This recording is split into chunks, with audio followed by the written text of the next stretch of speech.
Welcome to the P.A.S. Report Weekly Roundup Podcast. The P.A.S. Report provides an honest analysis on the critical issues that matter to you without the biased media filters. Here's your host, Professor Nicholas Giordano. What's up, everyone? Welcome to the P.A.S. Report Podcast. This is your host, Nick Giordano, and if you've been a loyal listener to this podcast, you would have heard my constant, and I mean constant, condemnation of the government, of its policies, the politicians, the bureaucrats in charge of this monstrosity that it's become. But we can't kid ourselves. It's not entirely their fault. Sure, they carry a significant portion of the blame, but we can't absolve ourselves from our responsibilities. It's time for us to look in the mirror, accept our share of the blame. The truth is, most of us, we're ignorant when it comes to American history, our founding, the founding principles. We are oblivious to the fact that as a nation, we began under the Articles of Confederation. Subsequently, we created the United States Constitution. And this remains one of the most consequential documents throughout history. Shockingly, when you look around, the vast majority of the American people have never even read this Constitution. And this is not a partisan issue. We have to acknowledge our complicity and take responsibility for our collective ignorance. It's due to this ignorance that we've shifted away from the principles of limited government. It's the reason that we're seeing this rise of the administrative state. We were founded on the principles of limited government and individual liberty for a reason. We wanted a government that feared and respected its people, a government that played a minimal role in our lives, a government where power is divided between the federal and state governments. However, the administrative state that exists today is a far cry from that vision. If you look at the myriad of problems that we face today, we have to acknowledge that many of these problems exist because of us, because we constantly look to the government to solve every single problem. We constantly empower the government more and more and more, even though they've shown themselves to be incompetent. They've shown themselves to be corrupt. They've shown that when they get more power, they abuse that power. This is what has led to the rise of the administrative state.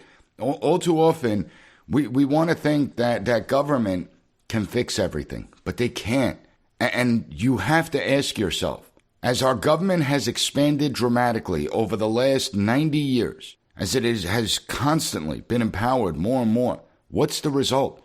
Think to yourself, what problems have they solved? What is better today than compared to 20, 30 years ago? Has the administrative state made your life easier or harder? Has it been beneficial or detrimental to our country, to our people? And that's what I want to explore this episode.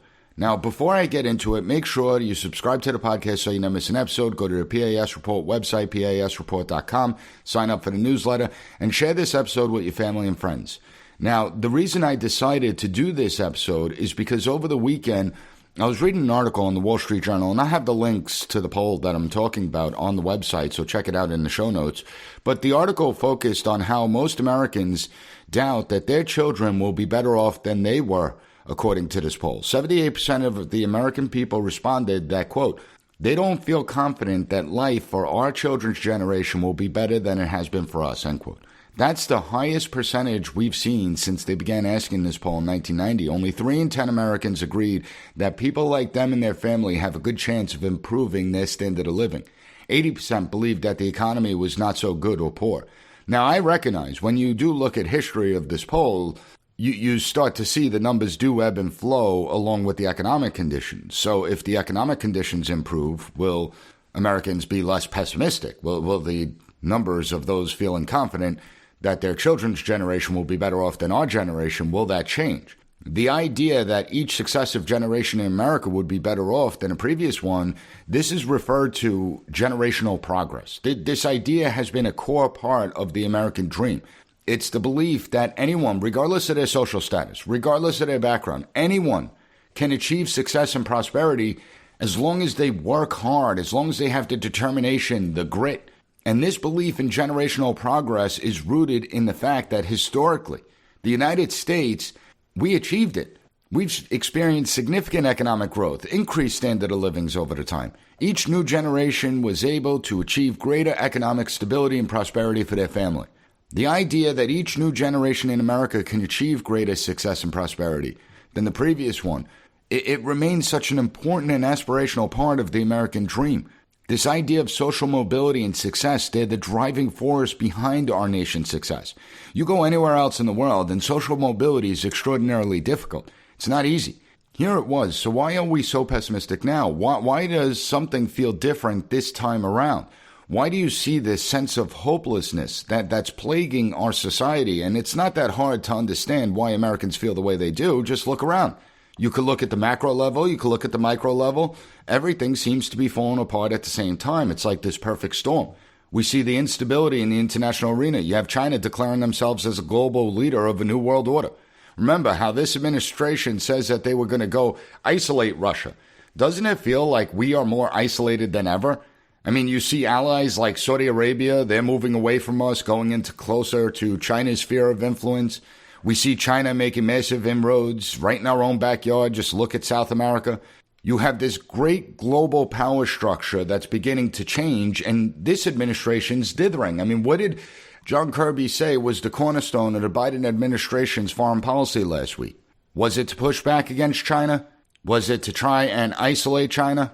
Was it to try and push back against the cartels, stop the flow of fentanyl into the United States that's killing our children? Stop the flow of human trafficking that's going on in the United States, to increase America's power and influence? Is that the Biden administration? Is that the cornerstone of their foreign policy? No. They announced that the cornerstone of their foreign policy is going to be the LGBTQ plus agenda. That's going to be the cornerstone of their foreign policy. So now we have a woke foreign policy where trying to push this foreign policy on other countries, including allies, where the culture of those countries are going to reject the woke agenda. They're not going to go for it. So why are we pushing this? What is it? How does it benefit us? I would like to know. This should not be the cornerstone of any foreign policy. It really is stunning when you think about it. And you look, and today I'm reading an article how all these foreign countries are actually moving away from the dollar. They're stopping the use of the dollar as the currency in trade. This is a disaster. And yet this administration, they're dithering. They want to placate the far left of their party base while the world is in shambles. And at the same time, we have our own domestic challenges on multiple fronts, right? Our economy's in shambles. Americans struggling to pay their bills. They got high inflation, high energy costs. The border's a disaster. Our education system has collapsed. We have a worsening mental health crisis thanks to the little Mussolini wannabes. For the second year in a row, we've witnessed life expectancy drop in the United States. Teen overdose deaths are tripling. In 3 years, they tripled. Now, these deaths aren't from your ordinary substance abuse issues. These are people that many of them made one stupid mistake that shouldn't have cost them their lives, but that's what it did. These deaths are from teens making a poor decision, smoking marijuana that's laced with fentanyl, taking a pill thinking it's something else when it's really fentanyl. They don't have addiction issues. It's a disaster. So I ask again, we continue to empower the government further and further. We've witnessed the rise of the administrative state.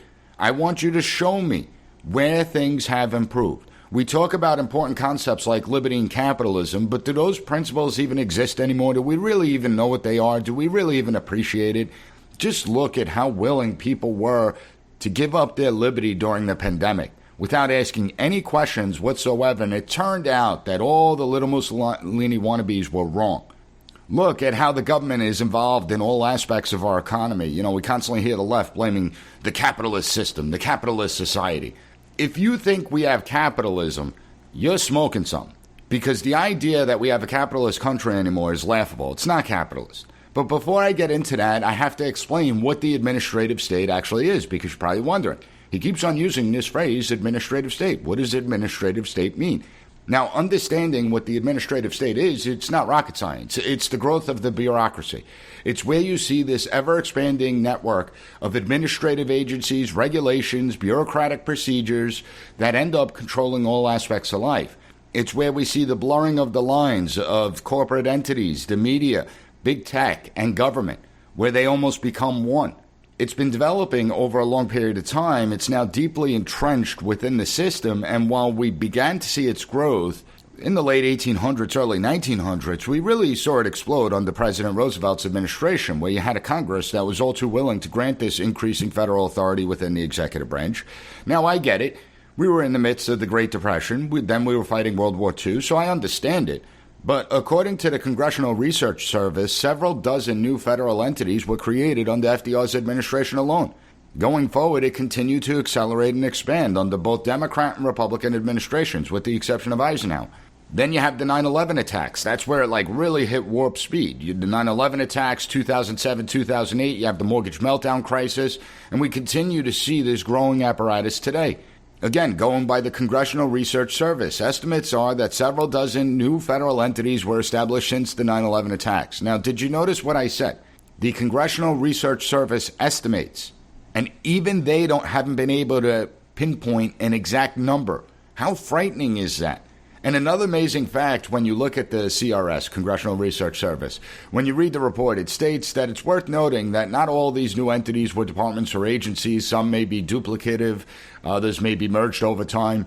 But remember, we started with 3 cabinet-level departments. We now have 15 cabinet-level departments, hundreds of agencies and sub-agencies. We have regulatory commissions, independent agencies, government corporations.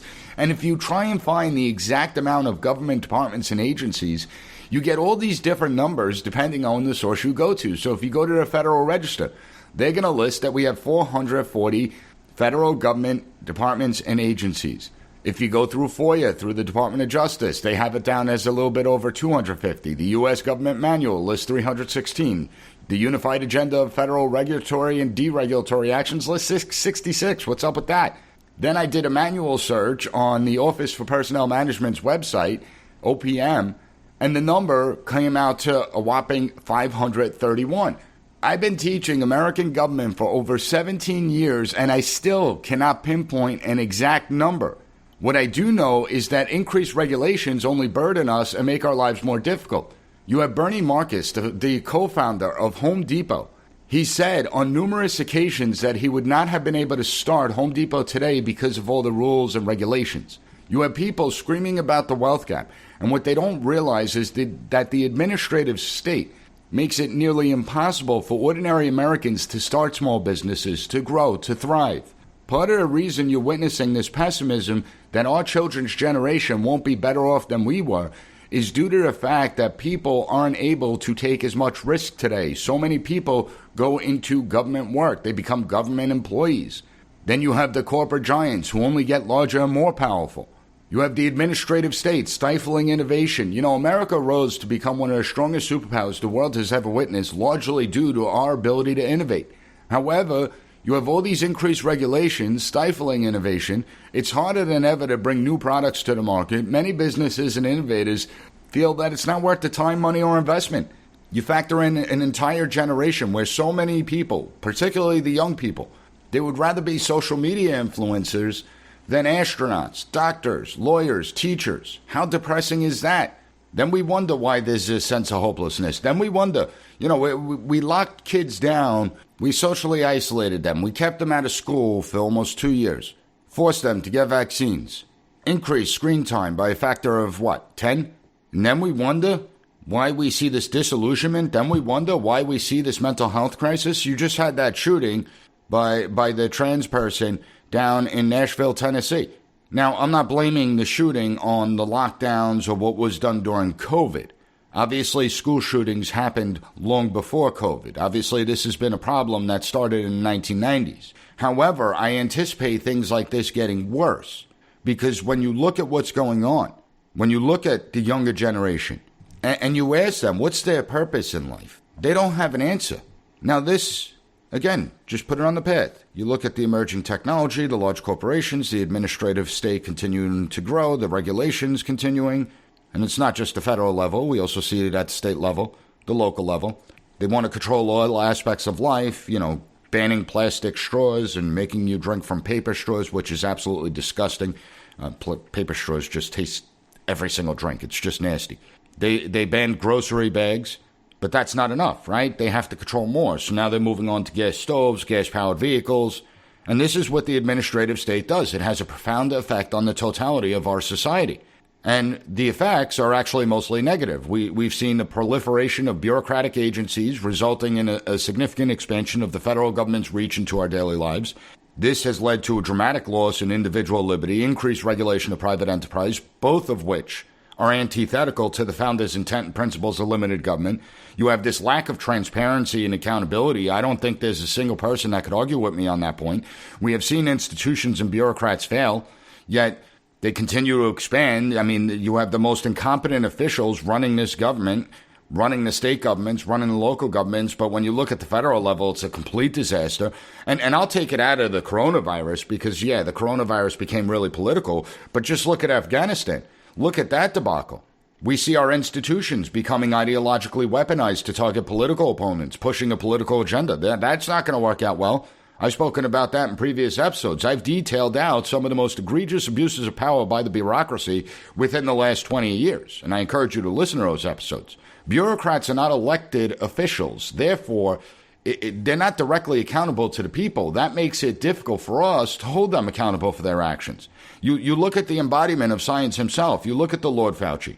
And the Faucis of the world have inflicted enormous damage on our society. They've lied to us. They've manipulated us. They've divided us. The draconian policies that they created had a profound negative effect that's going to be with us for decades. And sadly, not a single one of these people have been held accountable.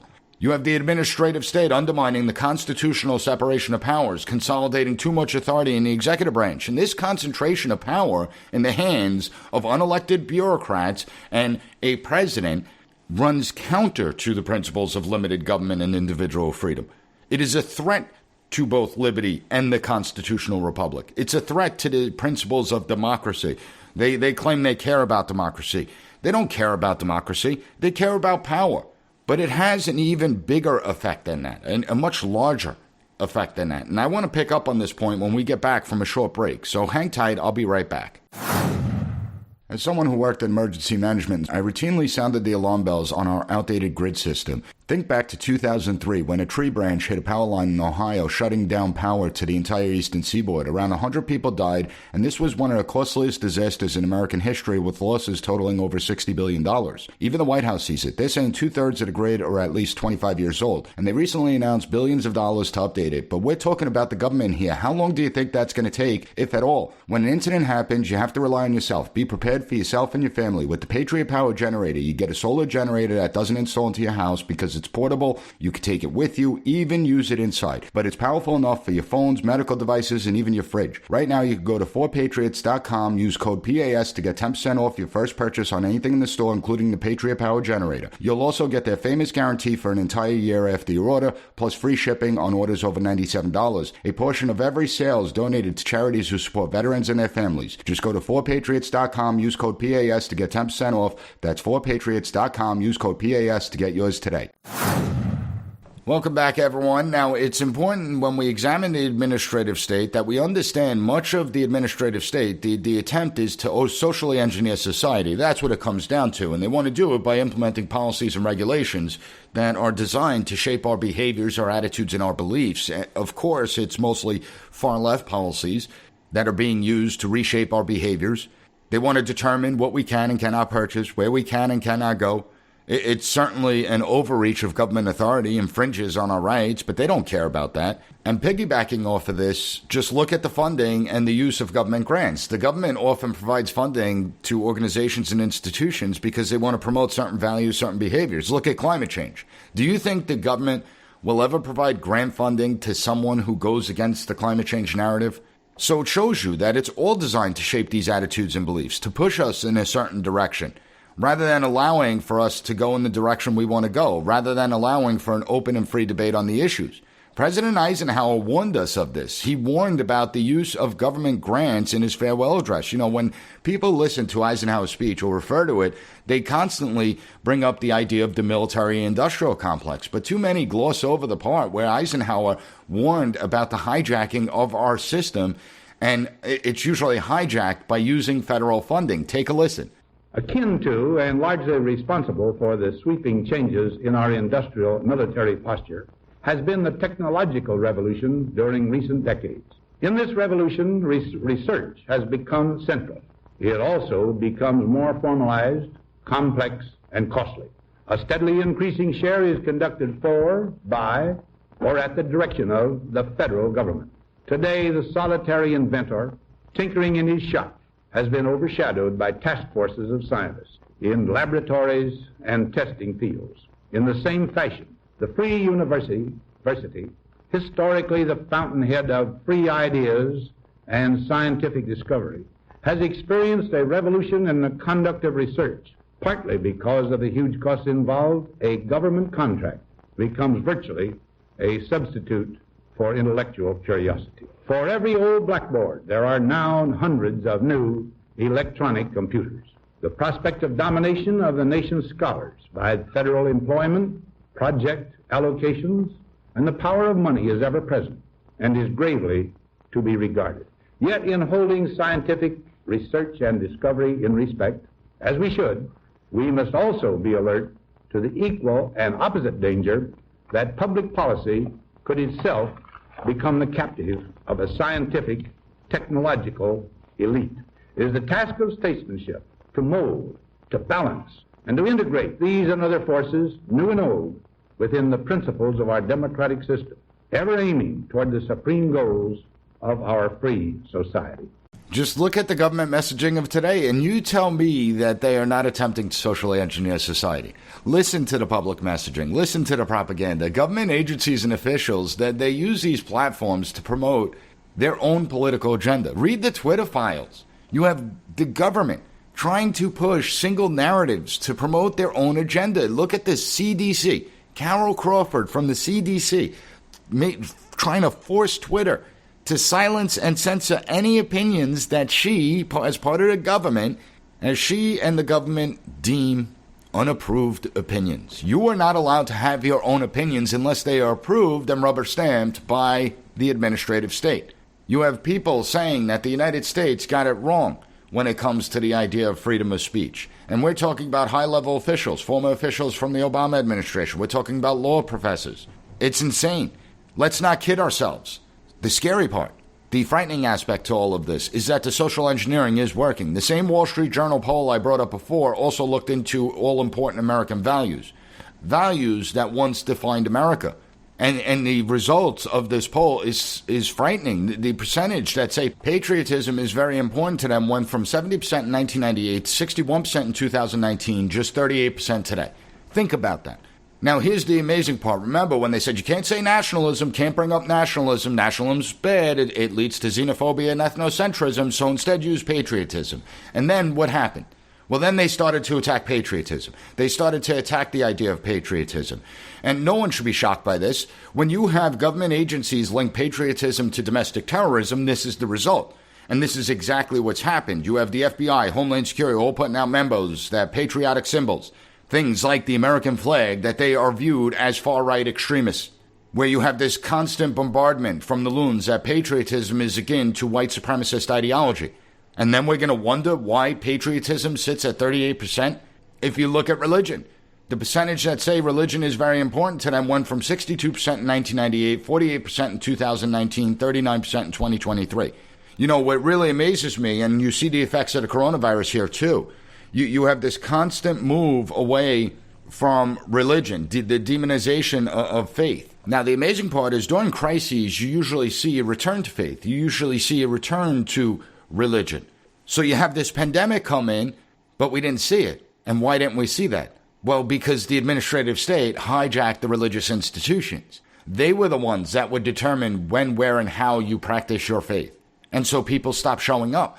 And most churches, most religious houses of worship still haven't recovered when it comes to attendance. So we lost our faith. What about having children? I mean, you know, the idea in life, one of the greatest joys in life is having children.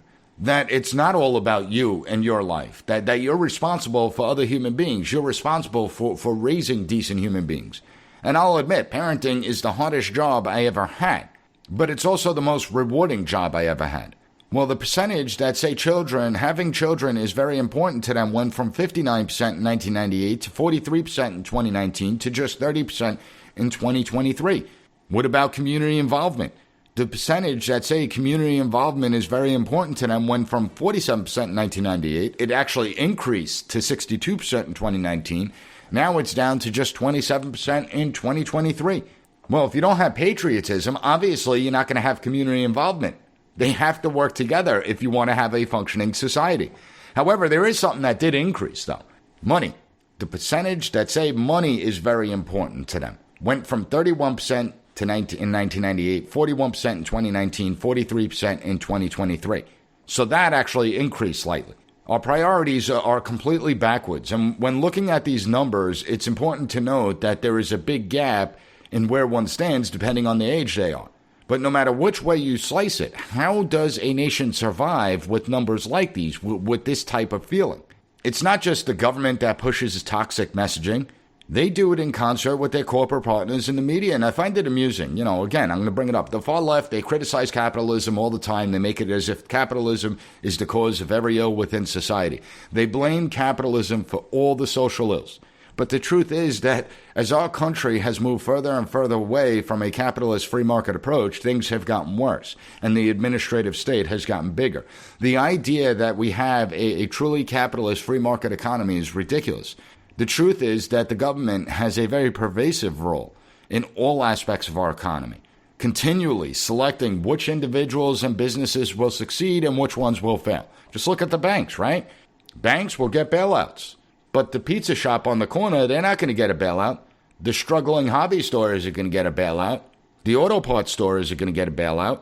But the ones that have access, they will get the bailouts. Whenever government favors particular businesses, it usually doesn't work out well.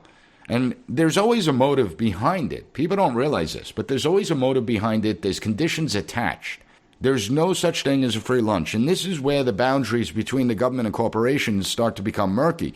And all you have to do, again, look at 2007, 2008, the mortgage meltdown crisis. The government is going to use its power to compel corporations to carry out its will.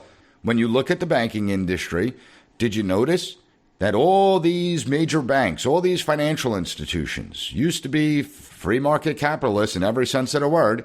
All of a sudden, they started getting enmeshed in the far left social issues. Do you really think that's a coincidence? Do you think it's a coincidence that corporations freely turn over your information to the government without the government ever having to show a warrant or anything? Essentially, you have these corporations now serving as the eyes and ears of the government. And this is something I talked about extensively on previous occasions because it was outlined in the National Strategy for Countering Domestic Terrorism, which was released in June of 2021. You look at the regulations. The government's imposed a wide range of regulations on businesses and industries over the years.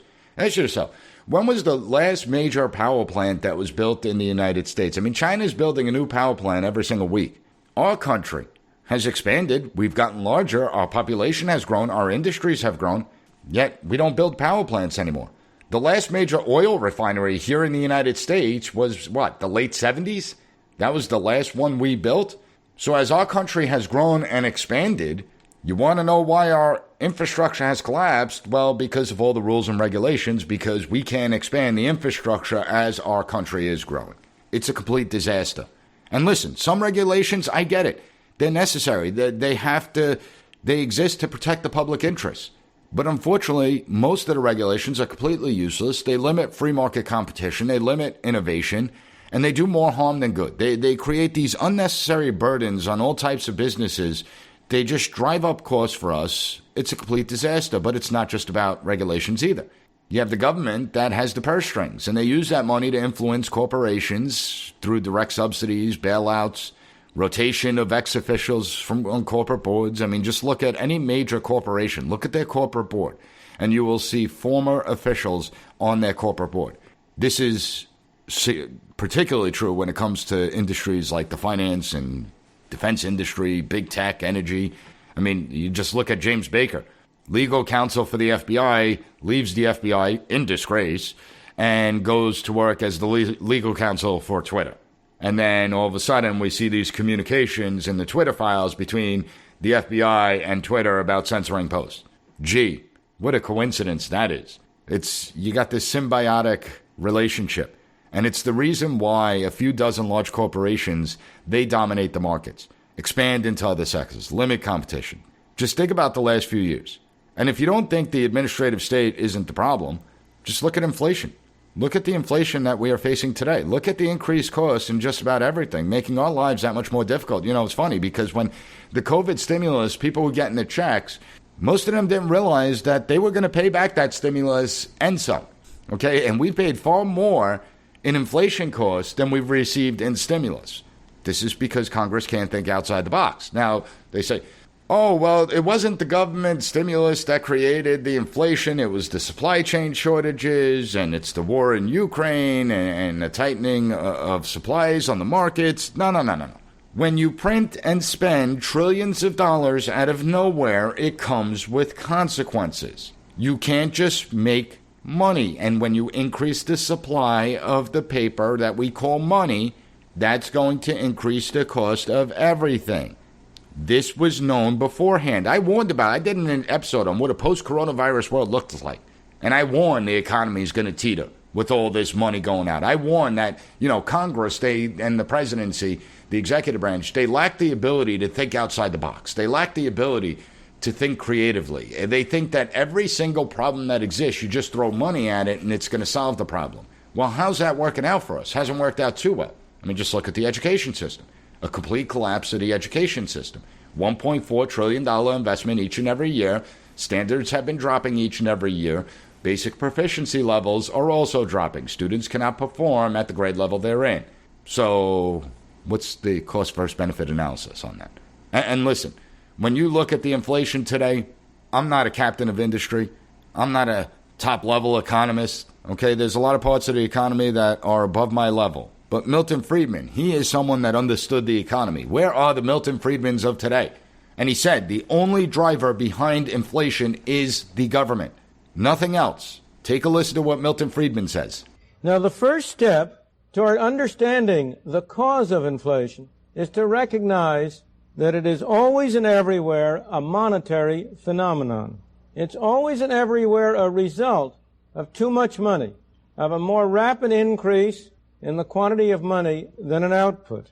Moreover, in the modern era, the important next step is to recognize that today governments control the quantity of money, so that as a result, inflation in the United States is made in Washington and nowhere else. Of course, no government any more than any one of us likes to take responsibility for bad things.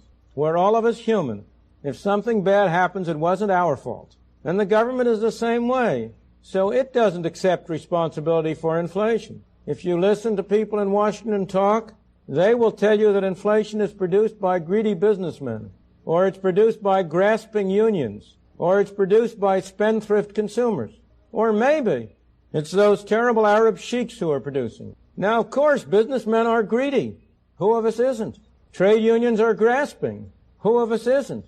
And there's no doubt that the consumer is a spendthrift. At least every man knows that about his wife. But none of them produce inflation, for the very simple reason that neither the businessman, nor the trade union, nor the housewife has a printing press in their basement on which they can turn out those green pieces of paper we call money.